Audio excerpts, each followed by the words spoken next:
어제 오늘 국회를 찾아 예산안 처리에 협조를 요청한 김동연 경제부총리 이야기입니다. 오늘 기재위 회의에서 그간의 소회를 밝혀서 이목이 집중됐습니다. 임기를 마치면 저는 그냥 소시민의 일상으로 돌아갈 생각입니다.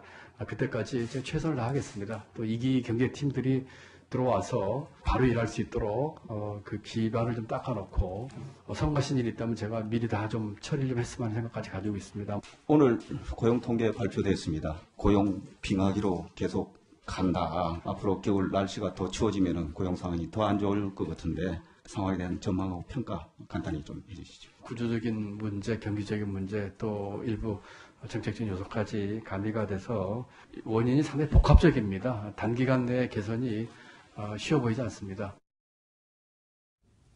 자, 그동안의 소회를 밝히는 그런 자리였고 또 이 소득 주도 성장을 놓고 첨예하게 공격을 하던 야당 의원들도 이날 자리에서만은 그동안 수고했다 이렇게 얘기를 건넸군요. 네, 그렇습니다. 김동연 경제부총리 이제 곧 있으면 임기를 이제 곧 있으면 떠나는 자리를 갖게 되는데요. 이제 네. 본인이 한 말이 서운한 건 없다. 야당이 소득주도 성장론을 앞세워서 본인에게 이렇게 비판적인 날을 세웠지만 서운하진 않다. 아하. 그리고 이제 남은 임기는 이제 예산안을 통과시키는데 주력을 하겠다라고 밝힌 겁니다. 그러면서 본인 이후에 들어올 2기 경제팀에 대해서도 또 한마디를 했습니다. 앞으로 예산안 처리 과정에서 좀 부담스러운 거는 본인이 지고 가겠다라면서 2기 경제팀이 좀 들어와서 더 열심히 일을 할 수 있는 밑바탕을 본인이 마련하겠다라고 네. 밝힌 거거든요. 근데 마지막까지 정말 열일을 하는 모드를 보여주고 있습니다. 자, 아까 했던 말 중에 저는 굉장히 좀 답답했던 말이 그겁니다. 좀 안타까운 말이었죠. 단기간 내에는 이 경제가 회복되기가 쉽지 않다. 이 말이 참 속상하게 들리기도 했는데 홍남기 후보자도 역시 일자리 창출이 시급하다라는 입장을 또 밝히고 있죠. 그렇습니다. 지난 그 고용 통계는 계속 안 좋아지고 있는데 지난 8월에만 해도 청와대 김의변 대변인은 이렇게 고용 통계가 나빠진 거에 대해서 성장통이다. 경제 체질이 바뀌는 거에 따른 성장통이다. 이렇게 평가 자료를 하면서 자신감을 내비쳤는데 지금 새로 들어오는 2기 경제팀 같은 경우 일단 문제의 심각성은 인식하고 있다. 문제가 심각성을 인식하고 나면 진단이 정확해지고 진단이 정확하면 해법도 나올 수 있기 때문에 네. 적어도 아무 문제가 없다는 한 것보다는 진일보한 그런 태도로 보입니다. 네. 유승진 기자. 그러면 오늘 발표된 10월 경제 고용 동향 한번 결과를 설명을 해 주시겠습니까? 어떻게 나왔습니까? 좀 13년 만에 최악이다 이런 지금 보도도 나오고 있어요. 네, 일단 10월 고용 동향을 간단히 소개를 해드리면요. 13년 만에 최악은 맞습니다. 근데 네. 전월 대비가 아니고요. 이 동월 대비 이제 아하. 13년, 2015년부터 매월 10월 달을 비교를 했을 때 올해가 가장 최고로 높다라고 볼 수 있는 겁니다. 네. 또 이뿐만이 아니라 취업자 증가폭도 굉장히 낮습니다. 이 7월 이후에 계속해서 5천 명이 안 되고 7월에 5천 명을 기록한 이후에 4개월째 10만 명이 채 안 되고 있는 상황이거든요. 네. 이렇게 굉장히 취업이 어려운 상황인데 특히 그 종목을 보면요. 숙박업, 음식업, 제조업에서 굉장히 낮은 취업 현황을 보이고 있다고 합니다. 네. 또 연령대별로 보면요. 40대, 50대가 주로 이루고 있거든요. 즉 다시 말해서 소시민이 주로 이용하는 숙박업 아니면 음식업, 제조업 이런 분야에서 취업이 굉장히 힘들고 또 네. 취업을 하지 못해서 나오는 사람들이 많다라고 생각을 해보시면 될 것 같습니다. 네. 숙박업, 그리고 음식업, 제조업. 여기는 최저임금과도 직결되는 얘기라고 할 수 있을 것 같아요. 현 상황에서 어떤 기가 막힌 어떤 묘수를 찾아내기는 쉽지 않습니다. 상황 자체가 그렇습니다. 그렇죠. 이렇게 묘수를 찾기 어려울 때는 공감대를 같이 가져가는 게 굉장히 중요합니다. 네. 이 상황에 대해서 공유하고 거기에 대해서 같이 알게 되면 그 상황을 같이 견뎌낼 수가 있거든요. 네. 그러기 위해서는 일단 현 상황 부분에 대한 정확한 인정이 필요합니다. 네. 그러니까 현재 상황이 굉장히 어렵다. 정말 이 비상한 상황이다. 라는 부분을 인정하는 것이 필요하고 그에 맞는 행보들 그런 것들을 보여줘야 되거든요. 청와대나 정부 여권에서 보여줘야 되는 부분들이 있고 그래서 앞으로 이제 홍남기 내정자를 중심으로 원톱으로 가겠다고 했으니까 그런 리더십을 확고하게 세워서 어떤 정책에 있어서 시장 친화적인 정책의 노선으로 가면서 그런 부분들을 전체적인 어떤 분위기를 좀 바꿔간다면 네. 그나마 좀 나지 않을까 하는 생각이 듭니다. 자, 일단은 야당은요, 계속해서 문재인 정부의 경제정책 기조에 질타를 쏟아내고 있습니다. 어제 예결위 현장에서는 김성태 자유한국당 원내대표가 김수현 정책실장을 향해서 호통치는 상황이 벌어지기도 했습니다. 임종석 실장은 그래도 대한민국이 다 국제사회가 인정하는 대한민국의 실질적 권력 인자예요. 김수현 실장이 지금 조금 전에 웃으셨는데 지금 웃으실 여유 없어요, 지금. 조금 전에 지금 김동연 경제부총리가 자유한국당 원내대표실에 인사 왔어요. 그 인사 온 이유가 제발 예산 좀 법정 시일 내에 처리해달라고 한국한 요청을 하기 위해서. 그 조무부처 장관을 갖다가 지금 현재 잘랐는데 김수현 정책실장 이거 인사 잘 된 겁니까? 제가 말씀드릴 사안 아닌 것 같습니다.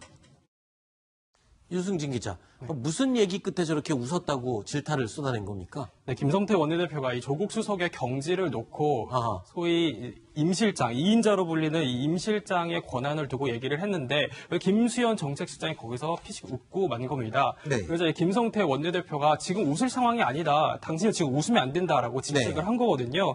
김동연 경제부총리가 찾아와서 예산안을 잘해달라 이렇게 부탁을 했는데 우리가 잘린 장관은 뭘 믿고 과연 이렇게 예산을 통과시켜주냐라고 반문을 한 거고 이 인사가 잘못된 인사인데 지금 잘못된 인사로 앉아있는 당신도 결코 잘한 건 아니다라고 네. 질책을 한 상황이고요.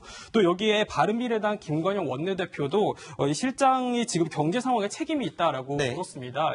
이 김수현 정책실장은 이전에 사회수석을 또 했다 보니까 그렇죠. 사회수석 시절에 부동산 정책에 대한 책임을 물어야 하고 이에 대한 책임감이 있는 상황에서 과연 이러한 태도를 보이는 게 옳으냐라고 반문을 한 겁니다. 네. 자, 이런 가운데요, 김수현 정책실장, 지난 경제팀 엇박자에 대해서 이런 평가를 또 내놨습니다. 들어보실까요? 전임 실장님과 경제부총리 간의 그 관계에 있어서 뭐가 조금 문제고 고쳐야 되겠다고 생각을 했어요. 외람된 표현입니다만 조금 효율성이 떨어지는 상황에 오지 않았나. 어떻게 왜 효율성이 떨어져요? 아무래도 서로 좀 이렇게 분위기를 더 맞춰서 이렇게 갈 수도 있었지 않나 하는 걱정은 있었습니다. 그럼 자존심 싸움입니까?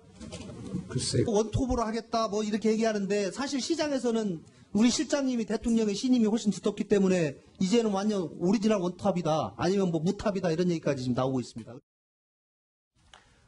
김동연 경제부총리와 장하성 정책실장과의 관계를 효율성이 떨어진다. 좀 더 맞춰가서 이렇게 잘할 수 있었을 것 같다. 이런 얘기는 쉽게 말해서 갈등소를 이렇게 표현한 거잖아요. 애둘러서. 그렇죠. 이제 둘이 소통이 안 됐다. 둘이 잘 맞지 않았다는 네, 얘기잖아요. 김앤장의 갈등, 언론에서 많이 제기했던 그렇죠. 이런 것에 대해서 어느 정도는 이제 인정을 하고 있는 것이죠. 그러다 보니까 지금 얘기한 대로 그 효율성을 떨어졌다고 하는 것은 앞으로 더 맞춰서 효율성을 높이겠다고 하는 그런 뜻인데요. 실제로 우리는 이제 청와대에서는 늘 김앤장 간의 갈등이 없다라고 얘기를 진화를 했지만 기재부나 기재부 공무원들이나 청와대 내부에서 보면은 둘이 정말로 그 어떤 다른 목소리, 특히 소득 주도 성장과 관련해서는 다른 그 목소리를 냈기 때문에 협조가 서로 안 된다고 사실 네. 서로 많이 비난하는 분위기였다고 해요. 그러니까 김수현 정책실장도 당시 사회수석으로서 그런 모습을 잘 지켜봤기 때문에 어쨌든 대외적인 메시지로는 홍남기 경제부총리 위주로 나가겠다고 얘기를 하고 있는 것이죠. 네. 김수현 실장의 저 답변은 방향에 대해서는 문제가 없다. 네. 라는 얘기입니다, 결국. 방향에 대해서는 문제가 없고, 하지만 호흡을 맞추는 데서 좀 문제가 있었다. 아하. 그렇기 때문에 효율성이 떨어졌다. 네. 이렇게 되는 것이거든요. 그것이 똑같이 이제 인사로도 나타난 것이고, 그래서 제 생각에는 이제 소득주도 성장이라는 그 내용을 보면 사실은 어떤 격차 해소, 분배의 문제인데, 네. 그래서 그런 용어를 소득주도 성장보다는 소득 격차 해소, 혁신 성장, 공정 경제 이렇게 가져갔으면은 훨씬 좀 낫지 않았을까 하는 생각을 해봅니다. 자, 투 경제 톱이 효율성이 떨어졌다라고 표현을 했으니까요. 그렇다면 홍남기 지금 이 신임 후보자죠. 지금 아직 후보자죠. 후보자 같은 경우에는 원톱으로서 효율성을 높일 수 있어 보입니까? 어떻습니까? 효율성은 높아질 거예요. 아, 그래요? 방향이 어느 쪽이냐가 문제죠. 방향은 지금 바뀐 게 없다지 않습니까? 그러니까 김동연 전 부총리하고 네. 장하성 정치실장과의 투톱간의 효율성이 떨어진다라는 김수현 신임 정책실장 말 괄호 안에 뭐가 들어있겠어요? 그러면 누가 누구한테 못 맞춰줘서 효율성이 떨어진다는 얘기겠습니까? 네. 아마 김수현 정책실장 하고 싶었던 얘기는 김동연 전 부총리가 장하성 전 실장에게 잘 맞추지 못해서 효율성이 떨어졌다 그 얘기일 거예요. 한 사람은 왼쪽으로 가고 싶어하고 한 사람은 오른쪽 가고 싶어하니까 효율성이 떨어지는 거잖아요. 네. 그 어느 쪽 방향으로 한 방향으로 가야 된다는 얘기 아니겠습니까? 그 방향이 어느 방향이었냐고요. 김동연 전 경제부총리의 방향을 말하는 것은 아닐 겁니다. 아마 장하성 전 실장의 방향, 그게 이제 본인의 방향이기도 하죠. 그러니까 대통령이 얘기했던 소득주도 성장론이라든지 뭐 최저임금 인상, 뭐 더 나아가면 탈원전 정책부터 부동산 정책까지 본인이 어떤 현 정부에서 처음에 세팅할 때 만들어 그 정책 방향으로 가는 것이 효율성이 높은 방향이라고 아마 신임 김수현 정책실장가 말하고 싶었던 거고. 네. 그러면은 지금 홍남기 경제부총리 내정자죠. 내정자가 뭐 원톱이라고 하는데 과연 그럴까? 과연 시장에서 그렇게 보고 있는 걸까에 대해서 저는 좀 의문이에요. 왜? 네. 이 원톱이라는 건 집행하는 원톱이지 결국 청와대의 김수현 정책실장을 중심으로 해서 청와대 정책을 해서 짜여진 정책에 대해서 집행하는 것이거든요. 나와 있는 거 집행하는 게 뭐가 그렇게 어려운 일입니까? 알겠습니다. 누가 결정을 하고 방향을 어느 쪽으로 잡느냐가 중요한 거죠. 그러니까 말은 홍남기 신임 경제부총리 내정자가 원톱이라고 하지만 실질적인 아마 결정은 청와대 정책실에서 그립과 묻히고 할 알겠습니다. 거예요. 알겠습니다.